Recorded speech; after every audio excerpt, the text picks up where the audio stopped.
అందరికీ నమస్కారం అండి. ఈరోజు అప్పుడే 5వ తారీఖు. రేపే 6 అంటే తనతో దాదాపు 40 ఏళ్లు కాపురం చేసి తనని విడిచి వెళ్ళిన తన జీవన సహచరి చనిపోయిన రోజు. తరతరాలుగా చనిపోయిన వారికి అబ్దికం పెట్టకపోతే బ్రహ్మహత్య పాతకం చుట్టుకుంటుందేమో అన్నంత భయంతో పెరిగిన వంశం తనది. తన సుపుత్రులు చూడబోతే అదేమి పట్టనట్టుగా ఉన్నారు. తను ఉండగానే తన భార్యకి జరుగుతున్న ఈ గౌరవాన్ని చూస్తూ తట్టుకోలేకుండా ఉన్నాడు శంకర్రావు. తనుండేది పెద్ద కొడుకు దగ్గర. పెద్ద కొడలేమో ఇవన్నీ చేసే ఓపిక లేదు అని అసలు ఈ కార్యక్రమానికే దూరంగా ఉంది. అది నిజమో నటనో ఆ దేవుడికే తెలియాలి. చిన్నాడు కాని చిన్న కొడలు గాని ఈ ఛాయలకు రావట్లేదు. బ్రతికున్న తననే ఏనాడు ఓ ఫోన్ చేసి పలకరించే సంస్కారం లేనివాడు చిన్నాడు. ఇక చనిపోయిన తల్లిని ఏం పట్టించుకుంటాడు? కూతుళ్ళు ఊళ్ళోనే ఉన్నా ఎవరి పనుల్లో వాళ్ళు బిజీ అని మాట్లాడతారు. కనీసం సంవత్సరానికి ఒక్కరోజన్నా తల్లిని గుర్తుకు చేసుకోలేని ఈ పిల్లలెందుకు? వారిని కనలేని వారు బాధపడటం ఎందుకు? వారిని కని పెంచి పెద్ద చేసి వారి సమస్యలే తమ సమస్యలుగా చేసుకొని జీవితమంతా వారికి అంకితం చేయడం ఎందుకు? ఇక ఏమైనా అడగడానికి అందుబాటులో ఉన్నాడు పెద్దాడొక్కడే. కాని అనవసరంగా వాణ్ణి అడిగి తన పెద్దరికానికి తలవంపులు తెచ్చుకోవడం ఎందుకు? కనీసం తన కట్టె కాలిపోయే వరకు తనకు మిగిలిన ఈ కాస్త చోటుకి చేటెందుకు అని లోలోపలే కుమిలిపోసాగాడు శంకర్రావు. ఆ రోజు యథావిధిగానే వృద్ధ మిత్రులంతా ఇందిరా పార్కులో కలిశారు.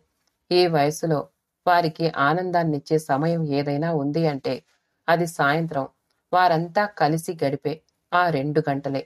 అందరివి ఏదో ఒక బాధలే కాని ఆ 2 గంటలు మాత్రం ఆ సీనియర్ సిటిజన్లంతా చిన్నపిల్లలైపోతారు. ఎంత దాద్దామన్నా శంకర్రావు మొహంలో విషాద ఛాయలను మిత్రులు పసిగట్టలేకుండా దాచలేకపోయాడు. చివరికి విషయం చెప్పక తప్పింది కాదు. ఓస్, ఇదేమంత విషయం కాదు శంకర్రావు. మీవాడు కనీసం ఏ మఠంలోనైనా పెడతానంటున్నాడంటున్నావు. నిన్ను ఎలాగూ తన దగ్గరే ఉంచుకున్నాడు. ఈ రోజుల్లో ఇంతకన్నా ఇంకా ఏం ఆశిస్తాం? తేలిగ్గా అన్నాడు శంకర్రావు. చిన్ననాటి స్నేహితుడు వత్సలం. నిజమే శంకర్రావు గారు. బ్రతికున్న తల్లిదండ్రుల్నే చూడని ఈ రోజుల్లో భారీ ఎత్తున ఇలాంటి కార్యక్రమాలు జరపాలంటే వారి ఆర్థిక స్తోమత, సమయము, పనులు చేసేవారు ఇవన్నీ చూడాలి కదా సర్ది చెప్పబోయాడు. ఈ మధ్యనే ఈ బ్యాచ్లో చేరిన రిటైర్డ్ ప్రొఫెసర్ షణ్ముగం గారు. అవును శంకర్రావు గారు, మన పల్లెటూళ్లలో లాగా కాదు కదా. ఈ సిటీల్లో ఆర్థికం పెట్టించేవారు ఎక్కడ దొరుకుతారు? చెయ్యవలసిన అనుపాకాలు చెయ్యడం మన వాళ్ల వల్ల ఏమవుతుంది? వాటి కోసం వంట మనుషులను వెతకాలి. ఈ సిటీల్లో పని మనుషులు, వంట మనుషులు అంటే ఎంత కష్టమో తెలియంది కాదు. గుర్నాథం తన అభిప్రాయాన్ని వినిపించాడు. అనడం కన్నా శంకర్రావు బాధను తగ్గించాలని చూశాడు అనడం సబబుగా ఉంటుందేమో. కాని ఆ మాటలు శంకర్రావుని ఒక్కసారిగా కొన్ని సంవత్సరాలు వెనక్కి తీసుకువెళ్లాయి. మనవడి ఉపనయనానికి, మనవరాలి ఫంక్షన్కి కోడలు డబ్బుని మంచినీళ్లల్లా ఎలా ఖర్చు చేసిందో, ఎంత అంగరంగ వైభవంగా చేసిందో గుర్తొచ్చింది. అవేగాక తన తల్లిదండ్రుల షష్ఠిపూర్తికి మాత్రం ఏం తక్కువ చేసిందని. కాని ఇప్పుడు చెయ్యాల్సిందే అత్తగారిది కనుక కావాలనే ఇలా ప్రవర్తిస్తోంది అని ఆయనకు అర్థమవుతూనే ఉంది. అర్థం కానిదల్లా తన కొడుక్కే. ఇవన్నీ ఎందుకు కనబడటం లేదన్న సంగతే. మీవాడు ఇంకా నయం, ఏ మఠంలోనైనా కానిచ్చేస్తున్నాడు. మా అన్నయ్య గారి అబ్బాయి అయితే ఆ ఊసే ఎత్తడం లేదు. పైగా ఇవన్నీ మూఢనమ్మకాలు అంటాడు. తన అనుభవాన్ని పంచుకున్నాడు భాస్కరం. ఈ కాలం పిల్లలకి వాళ్ళు ఎంత పాపం చేస్తున్నారో వాళ్ళకి అర్థం కావడం లేదు. సంవత్సరానికి ఒక్కసారి పెద్దలను తలుచుకుని నలుగురికి భోజనాలు పెట్టి ఏ పేదవారికో కాస్త దానం చెయ్యలేని స్థితుల్లో మనుషులు ఉండటం లేదు కదా. ఎన్ని లక్షలు సంపాదిస్తున్నా ఇలాంటి మంచి లక్షణాలు లేనప్పుడు ఏం లాభం? కాస్త ఘాటుగానే అన్నాడు నరసింహశాస్త్రి. ఆయన మాట తీరే కరుకు. ఆయన సొంత ఊళ్ళోనే ఉంటారు కానీ అప్పుడప్పుడు హైదరాబాద్ వచ్చి పిల్లల్ని చూసి వెళుతూ ఉంటారు. పోనీలేండి శాస్త్రి గారు, మనం వారిని దీవించకపోయినా శపించకూడదు సర్ది చెప్పబోయాడు షణ్ముఖం. ఎంత చేసినా వారిని ఓ మాట అననీయని మన పెద్దరికమే వారిని ఇలా తయారు చేస్తోంది. శాస్త్రి గారి మాటకి ఎవ్వరూ ఎదురు చెప్పలేకపోయారు. అబ్దికం రోజు రానే వచ్చింది. ఇంట్లో ఏమీ సందడి కనిపించడం లేదు. కొడుకు తయారయ్యి ఆఫీస్కి వెళ్తూ ఉంటే ఇక ఉండబట్టలేక విషయాన్ని కదిపాడు శంకర్రావు. ఆఫీస్కి వెళుతూ మఠంలో పెట్టేసి వెళతాను అన్నాడు కొడుకు. తమ్ముడు చెల్లెళ్ళు ఎవ్వరూ రావడం లేదా అంటే, ఆ ఎవరికి కుదురుతుందిలే అని మరో ప్రశ్నకి అవకాశం ఇవ్వకుండా గబగబా వెళ్ళిపోయాడు. కనీసం భార్య ఫోటోని గుడ్డ పెట్టి తుడిచిన వాళ్లు కూడా లేనందుకు అప్రయత్నంగా శంకర్రావు కళ్ళ వెంట నీళ్లు ఉబికాయి. ఆ రోజు మనవడు మనవరాలు కూడా తమ పనుల్లో తాము వెళ్ళిపోయారు. దాదాపు 11 అవుతూ ఉండగా కోడలు కూడా ఏదో పార్టీ ఉందని వెళుతూ తన భోజనం కానిచ్చేసింది. మీరు తింటానంటే భోజనం పెట్టేస్తాను అంది. అది తన మీద గౌరవం కాదు, వంటిల్లుని తన మీద వదిలి వెళ్లడం ఇష్టం లేదని అతనికి తెలుసు. ఈ రోజు ఎలాగా అని ముందు రోజు రాత్రి కాని ఆ రోజు ఉదయం కాయని ఆయన ఏమీ తినకపోవడంతో ఆకలి కూడా వేస్తోంది. ఏం చేశారో అని చూశాడు. వంట మనిషే వడ్డించింది. దొండకాయ కూర, చింతకాయ పచ్చడి, నీళ్లలాంటి మజ్జిగ. బాధతో ఒక్కసారి నోరు పూడుకుపోయింది శంకర్రావుకి. నువ్వు పొడి కాని పెసరపప్పు కాని చెయ్యాలమ్మా ఈరోజు అంటే, పిల్లలకి అలాంటివి ఇష్టముండవు, అందుకే చేయించలేదు అని చెప్పింది కోడలు. గారె కాని పరమాన్నం కాని చేయలేదా అని అడిగితే లేదు అని కరాఖండిగా చెప్పాక ఇక ఏమీ అడగాలి అనిపించలేదు ఆ పెద్దాయనకు. బ్రతికున్న తండ్రినే ఇంత బాగా చూస్తూ ఉంటే చనిపోయిన తల్లి పేరున ఏ దానధర్మాలు చేస్తాడు అని ఆ రోజు రాత్రి కొడుకుని ఈ విషయాల గురించి కాని, కనీసం అబ్దికం మఠంలోనైనా పెట్టించావా అని గాని అడగలేకపోయాడు. ఎలాంటి సమాధానం విని బాధపడాల్సి వస్తుందో అని. కొన్ని నెలల తర్వాత ఓ రోజు సాయంత్రం ఇందిరా పార్క్లో మిత్రులంతా కలిశారు. కాసేపటికి మిత్రులందరినీ ఉద్దేశించి నరసింహశాస్త్రి గారు అన్నారు, ఈ నెల 10వ తారీఖున మా ఊళ్ళో మా నాన్నగారి అబ్దికం చేస్తున్నాను. దీనికోసం పిలవకూడదు కానీ మీరంతా కూడా వస్తే మీకు కాస్త మార్పుగా ఉంటుంది. పైగా గోదావరి ఒడ్డున ఉండే మా ఊరు అందాలను చూడ్డానికి 2 కళ్ళు చాలవు. మీతో పాటు మీ కుటుంబ సభ్యులను తీసుకొచ్చిన వసతికేమీ ఇబ్బంది ఉండదు. మీ ఇంట్లో మాట్లాడి చూడండి. కొందరు ఉత్సాహం చూపించారు. కొందరు ఉత్సాహమున్న ఆరోగ్య దృష్ట్యా ప్రయాణాలు చేయలేము అన్నారు. కొందరేమో మా ఇంట్లో వాళ్ల సంగతి తెలియదు కానీ మేం వస్తామన్నారు. శంకర్రావు లాంటి వాళ్ళు మాత్రం చెప్పి చూస్తామన్నారు. ఆ రోజు ఇంట్లో విషయం చెప్పాక మనవళ్ళు మనవరాళ్ళు ఉత్సాహం చూపించారు. చాలా రోజులైంది కదా డాడీ, సరదాగా వెళ్ళొద్దాం అన్నారు. కోడలేమో ఆ పల్లెటూళ్ళలో ఏముందని వెళతాం, దానికన్నా ఏ ఊటీకో కొడైకెనాల్కో వెళ్ళినా అందం అంది. కొడుకేమో డోలాయమానంగా ఊగాడు. చివరికి తనకు ఉద్యోగం నుండి కాస్త రిలీఫ్ దొరుకుతుందని పిల్లల వైపే మొగ్గాడు. తనకి అక్కడ ఏ మాత్రం నచ్చకపోయినా వెంటనే తిరిగి వచ్చేయాలి అనే షరతుపై కోడలు ఒప్పుకుంది. శంకర్రావుకి చాలా కాలం తర్వాత ప్రయాణం కావడం, అది తన ఇష్టానికి చాలా కాలం తర్వాత ఆ ఇంట్లో ప్రాముఖ్యం లభించడంతో ఆశ్చర్య ఆనందాలతో ఉబ్బి తబ్బిపోతున్నాడు. శంకర్రావులానే కొందరు కుటుంబాలతో, కొందరు ఒంటరిగా ప్రయాణమయ్యారు. అందరికీ చక్కని వసతి ఏర్పాటు చేశారు శాస్త్రిగారు. వసతికి ఇచ్చినవి అన్ని ఇళ్లే అయినా చక్కని కాటేజీల్లాగా అందమైన పూల మొక్కల మధ్య ప్రశాంతమైన వాతావరణంలో ఉన్నాయి. ఓ పక్క గలగలా పారే గోదారి, మరోపక్క ఆహ్లాదకరమైన పల్లె వాతావరణం. తద్దినం రోజున శాస్త్రిగారు పనులతో బిజీగా ఉన్నారు. శంకర్రావు మరికొందరు మిత్రులు అక్కడే కూర్చుని పిచ్చాపాటి మాట్లాడుతూ ఆనందంగా ఉన్నారు. శంకర్రావు కొడుకు ఆనంద్ కూడా అక్కడే కూర్చుని తతంగమంతా గమనిస్తున్నాడు. పిల్లలేమో సైట్ సీయింగ్ అని వెళ్లారు. కొందరు ఆడవారంతా ఒక దగ్గర చేరారు. శంకర్రావు కోడలికి అక్కడ ఆడవారితో చేరిక తప్పింది కాదు. శాస్త్రి గారి భార్య తనతో పాటు మరో వంట మనిషిని మడిగట్టుకుని వంటలు చేస్తున్నారు.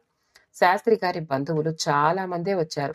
ఆయన సంతానం, మనవళ్ళు మనవరాళ్ళు, ముని మనవళ్ళు కూడా ఉన్నారంట. దాదాపు 80 ఏళ్లుండే శాస్త్రి గారి అత్తయ్య కూడా అన్నయ్య అబ్దికమని వైజాగ్ నుండి వచ్చారు. ఆ తరంలో బ్రతికున్నది ప్రస్తుతం ఆమె మాత్రమే. అక్కడున్న శాస్త్రి గారి బంధువులంతా ఆప్యాయంగా ఆమెను పలకరించి ఆమె ఆశీర్వాదాన్ని తీసుకున్నారు. శాస్త్రి గారి తమ్ముళ్ళు, అక్క చెల్లెళ్ళు కూడా ఎక్కడెక్కడ నుంచో వచ్చారు. శాస్త్రి గారి మేనల్లుడు అమెరికాలో ఉండి రాలేకపోవడంతో ఫోన్ చేసి పలకరించాడట. నిజంగా శాస్త్రి గారి తండ్రి అదృష్టవంతుడు అనుకున్నారంతా. శంకర్రావు గారు, అతని ఇతర మిత్ర బృందం ఈ రోజుల్లో కూడా మనుషులు ఇలా కూడా ఉంటారా అని అబ్బురపడ్డారు. అన్ని కార్యక్రమాలను పురోహితులు శాస్త్రోక్తంగా చేశారు. పురోహితులు అరటి ఆకుల్లోనే తింటారట. ఎవరో చెప్పారు. శాస్త్రి గారి అబ్బాయితో కలిసి సరదాగా శంకర్రావు గారి అబ్బాయి ఆనంద్ కూడా వెళ్ళాడు. తమ పరిచయస్తుల ఇంటికి వెళ్ళాడు శాస్త్రి గారి అబ్బాయి. అక్కడ వారు చాకు ఇచ్చి కావలసినన్ని ఆకులు కోసుకోమని చెప్పారు. ఆనంద్కి సిటీల్లో పక్క అపార్ట్మెంట్ వాడి మొహం కూడా తెలియని ఇరుగు పొరుగుకి ఇక్కడి ఇరుగు పొరుగుకి ఎంత తేడా అనుకున్నాడు. అలాగే తాజా తమలపాకులు, ఒక్క, సున్నం ఇలా అన్నీ తీసుకున్నారు. అలా స్వచ్ఛమైన ఆ వాతావరణంలో కల్మషం లేని ఆ పల్లె జనాల మధ్య తిరిగిన ఆనంద్ తాను ఉంటున్నది ఎలాంటి వాతావరణంలో అని ఎన్నోసార్లు అనుకున్నాడు. అప్పటికే ఆ ఊళ్ళోని తాజా పూలతో పెద్ద దండ కట్టి తీసుకొచ్చారు కొందరు శాస్త్రి గారి ఆప్తులు. కొందరు అప్పటికే శాస్త్రి గారి తండ్రి గారి ఫోటోని శుభ్రంగా తుడిచి ఉంచారు. బంతిపూలు, గులాబీ పూలతో కట్టిన తాజా పూలదండని వేయగానే ఆ ఫోటోకి, ఆ గదికి కూడా మంచి కళ వచ్చింది అనుకున్నారంతా. వచ్చిన వారంతా ఆ ఫోటోకి నమస్కరించకుండా వెళ్ళకపోవడం ఆనంద్ దృష్టిని దాటిపోలేదు. భోజనాల వేళయ్యింది. పురోహితులకి విడిగా వడ్డించారు ఓ గదిలో. కాసేపటికి మగవాళ్లకు ఓ బంతి వడ్డించారు. కిందే వరుసగా కూర్చున్నారంతా. ముందు కాస్త ఇబ్బంది అనిపించినా ఆనంద్కి తర్వాత ఇదే బాగున్నట్టు అనిపించింది. అందరికీ విస్తరాకుల్లో భోజనం. అరటి, కంద, బెండకాయలతో 3 కూరలు, పెసరపప్పు, నువ్వు పొడి, కాచిన కమ్మని నెయ్యి, నిమ్మకాయ కారం, అల్లం పచ్చడి, ఆవ పచ్చడితో 3 పచ్చళ్ళు, ఇవిగాక 2 రకాల గారెలు, అరిసెలు, బెల్లం పరమాన్నం, ముక్కల పులుసు, పెరుగుతో కమ్మని భోజనం. అందరూ వంట వండిన వాళ్ళని మెచ్చుకుంటూ తిన్నారు. పైలోకంలో ఉన్న శాస్త్రి గారి తండ్రి ఎంతో సంతోషిస్తారని, ఈసారి ఎంతోమంది ఆయన పేరు చెప్పుకుని తృప్తిగా తిన్నామని చెప్పుకున్నారు. తాతగారి ప్రసాదమని చిన్నపిల్లలు ఉత్సాహంగా తినడం, పసిపిల్లలకు సైతం ముత్తాతగారి ప్రసాదమని చెప్పి తీయని పరమాన్నాన్ని గోరు ముద్దలుగా తినిపిస్తూ ఉంటే అందరితో పాటు శాస్త్రి గారి కళ్ళు తృప్తిగా చెమర్చినాయి. మగవాళ్ల బంతి పూర్తయింది. మరో గంటలో ఆడవాళ్ల బంతి కూడా పూర్తయింది. పిల్లలు వారికిష్టమైన బంతుల్లో కూర్చున్నారు. భోజనాల కార్యక్రమం తర్వాత అంతా ఎక్కడి వారక్కడ చేరి పిచ్చాపాటి మాట్లాడుకున్నారు. కాసేపటికే శంకర్రావు కోడలు కూడా వారితో కలిసిపోయి ముచ్చట్లలో పడిపోవడం చూసిన శంకర్రావుకి, ఆనంద్కి అంతా ఈ ఊరు మహిమ అనిపించింది. కాసేపటి తర్వాత పనివాళ్లకి, ఆ చుట్టుపక్కల పేదవాళ్లకి అన్న సంతర్పణలు అయ్యాయి. ఆ తర్వాత పేదవారికి తన తండ్రి పేరున పంచెలను, ఆడవారికి చీరలను పెట్టారు శాస్త్రి గారు. చాలా ఘనంగానే చేసినట్టున్నారు అన్నారు షణ్ముఖం గారు. వాళ్ళు మనకు చేసిన దానితో పోల్చి చూస్తే ఇదేం పెద్ద విషయమని తేలిగ్గా అన్నారు శాస్త్రి గారు. ఆనంద్కి చెల్లున కొరడాతో కొట్టినట్టు అనిపించింది. తనకు ప్రతి క్షణం తమ జీవన విధానానికి, ఇక్కడి జీవన విధానానికి మధ్య పోలిక తెస్తూ ఉంటే తాము నిజంగా అభివృద్ధి చెందామా లేక అభివృద్ధి పేరుతో మరింత దిగజారామా అన్న శంక పదే పదే తెలుస్తూనే ఉంది. శాస్త్రి గారికే దాదాపు 65 ఏళ్లుంటాయి. ఆయన ఈ వయస్సులోనూ చనిపోయిన తన తల్లిదండ్రులకు ఇస్తున్న గౌరవం ఎలాంటిది? తను బ్రతికున్న తన తండ్రికి, చనిపోయిన తన తల్లికి ఇస్తున్న గౌరవం ఏ పాటిది? పోల్చి చూసుకునే కొద్దీ తనకే చిన్నతనంగాను, తన మీద తనకే అసహ్యంగా ఉంది. తను ఎన్ని లక్షలు సంపాదిస్తున్నాడు, కాని ఏం లాభం? శాస్త్రి గారితో పోల్చి చూసుకోవడానికి కూడా తను అనర్హుడిగా కనపడసాగాడు. శాస్త్రి గారి భార్యకి దాదాపు 60 ఏళ్లుంటాయి. ఈ వయస్సులోనూ ఆమె చనిపోయిన తన మామగారి కోసం మడి కట్టుకుని మరీ వంట చేసిందే అదే తన భార్య. సిటీలో తనకి, తన భర్త, పిల్లలు, ఓ మావయ్యకి రోజువారీ ఓ కూర, పప్పు చేయడానికి కూడా ఓ వంట మనిషిని పెట్టుకుని అత్తగారి అబ్దికాన్ని ఇంట్లో జరిపించలేకపోయింది. కేవలం తప్పు భార్యదేనా? తనేం చేస్తున్నాడు? తన బుద్ధి ఏమైంది? తనకి తానే చాలా చిన్నవాడిగా కనబడుతున్నాడు. ఇదంతా చూస్తున్న తనకే ఇలా అనిపిస్తూ ఉంటే మరి తన తండ్రికి ఇంకెంత బాధ ఉండొచ్చు? సూటిగా తన తండ్రి కళ్ళల్లోకి కళ్ళు పెట్టి చూడలేకపోయాడు. ఏదో తప్పు చేసిన ఫీలింగ్ తనని వెన్నాడుతోంది. ఆనంద్ మనసులోని భావాలు అక్కడి పెద్దవారికి అర్థమవుతున్నా ఏమీ చెయ్యలేక మౌనంగా ఉన్నారు అక్కడి వారంతా. ఆ మరునాడు తిరుగు ప్రయాణంలో శంకర్రావు చిన్ననాటి స్నేహితుడు వత్సలం ఆనంద్తో మాట కలిపాడు. ఆయనతో కూడా ఫ్రీగా మాట్లాడలేకపోయాడు ఆనంద్. చూడు ఆనంద్, నీ మనసులో భావాలను నేను అర్థం చేసుకోగలను. నువ్వు మరీ ఇంతలా అయిపోనవసరం లేదు. నీలో వచ్చిన ఈ మార్పే చాలయ్యా. ఈ రోజుల్లో ఏ తల్లిదండ్రులు తమ పిల్లల నుండి పెద్దగా ఏమీ కోరుకోరయ్యా. కాస్త అభిమానం, గౌరవం లాంటివి తప్ప. మీరు చనిపోయిన వారికి సంవత్సరానికి ఒక్కసారి చేసే ఈ కార్యక్రమం మీరు వారికిచ్చే పెద్ద గౌరవం. దీనివల్ల మీరు పొందే మానసిక ఆనందం వెలకట్టలేనిది. ఈ తరానికి ఈ విషయాన్ని తెలియకపోవడమే బాధపడాల్సిన విషయం. దీనికి మిమ్మల్ని మేము బాధ్యుల్ని చేయడం లేదు. మాలోనూ కొంత తప్పుంది. మా పెద్దలకి మేమిచ్చే గౌరవమే మీరు మాకివ్వడానికి ఓ స్ఫూర్తి లాంటిది. ఈ ఆచార సాంప్రదాయాలే మన ఆస్తులు. ఇవే మనల్ని ఇంకా మనుషులుగా నిలుపుతున్నాయి. ఏదో ఆవేశంలో మాట్లాడేశాను. నువ్వేమీ తప్పుగా అనుకోకు బాబూ అన్నాడు చెమర్చిన కళ్ళని తుడుచుకుంటూ వత్సలం. లేదు బాబాయ్, మీరు చెప్పింది అక్షర సత్యం. ఇప్పుడు మనం కూడా ఈ సాంప్రదాయాలను పరిరక్షించకపోతే రాబోయే తరంలో మనిషికి మనిషికి మధ్య ఏ సంబంధాలు మిగలవు. మన పెద్దలు ఎన్నో ఆలోచించి మొదలుపెట్టిన ఇలాంటి సత్సాంప్రదాయాలను కొనసాగించాల్సిన బాధ్యత మనందరి మీద ఉంది. ఇక నుండి నా వంతు కృషి నేను తప్పక చేస్తాను అంటూ వత్సలం చేతులు పట్టుకున్నాడు. ఆనంద్ ఇదంతా పక్కన నుండి గమనిస్తున్న శంకర్రావు తన కొడుకుని మార్చిన భగవంతునికి ఇలాంటి అవకాశం కల్పించిన శాస్త్రి గారికి మనసులోనే కృతజ్ఞతలు తెలుపుకున్నాడు. కథ సమాప్తమండి. కథ నచ్చితే లైక్ చేయండి, షేర్ చేయండి, కామెంట్ చేయండి. మా ఛానల్ని సబ్స్క్రైబ్ చేసుకోండి. ఆల్ అనే బెల్ బటన్ని నొక్కండి. మళ్ళీ కలుద్దాం ఇంకో మంచి కథతో.